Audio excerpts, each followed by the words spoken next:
aloneness or a privateness. Jesus went to be alone. It's in a positive context. They were alone, no problem. But the kind of loneliness we're talking about is more than being alone. Webster described it as without involving others, separate. Feelings of lonesomeness, desolate, a yearning for companionship, unfrequented, to be separated, to be disconnected.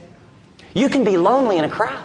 Thinking of this group and praying about what to share, you know, the loneliest feeling I've ever had in this church was about 8 years ago. It was a church picnic, and we used to do them on Labor Day as well. And I came in July. I didn't know hardly anyone, and there weren't near as many people then, but there were hundreds of people at this picnic. And they were laughing and throwing frisbees and having fun and having a great time, and I'm the new pastor. And I walked around all these faces that I didn't know, and I felt like I was in a glass box, like plexiglass, walking around, and I didn't belong. And I didn't fit. And I didn't know anyone.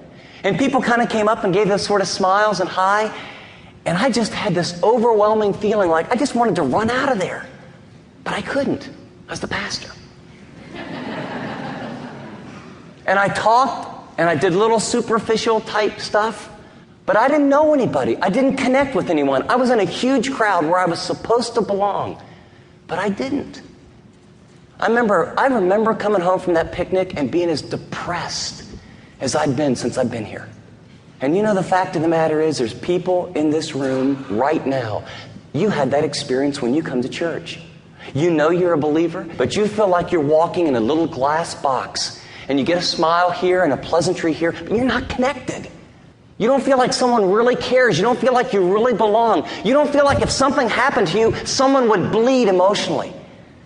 You see, being alone is a lot more than just not having people around. It's not being relationally connected in a meaningful way. Well, you might say, well, you know what? I don't have that problem.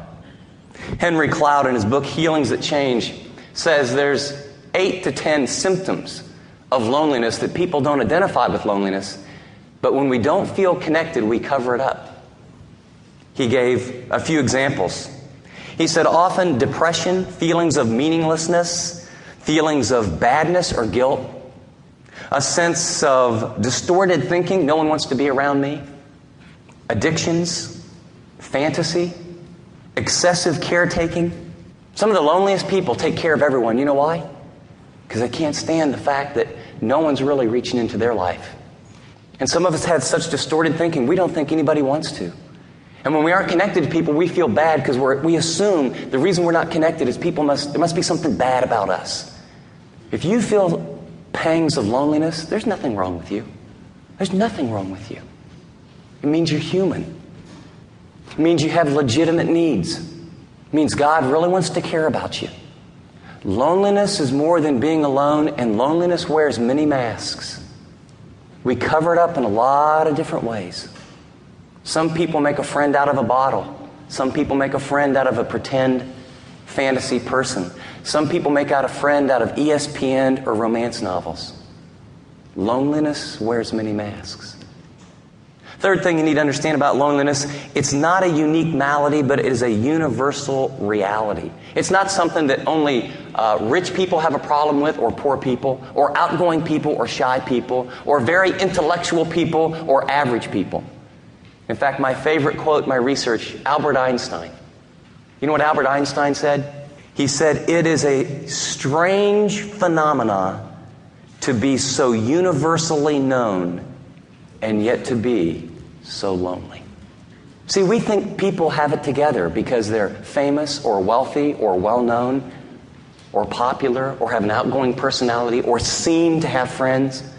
Loneliness is a part of what I struggle with, you struggle with, every person, every baby, every old person, every middle-aged person, every teenager, every black person, every white person, every Asian person, every Hispanic person, every person on the earth struggles with this ache, this sense that they don't matter, that they're isolated, and that they're alone. In fact, this is the only problem I can find in Scripture that God alone has chosen not to solve by Himself.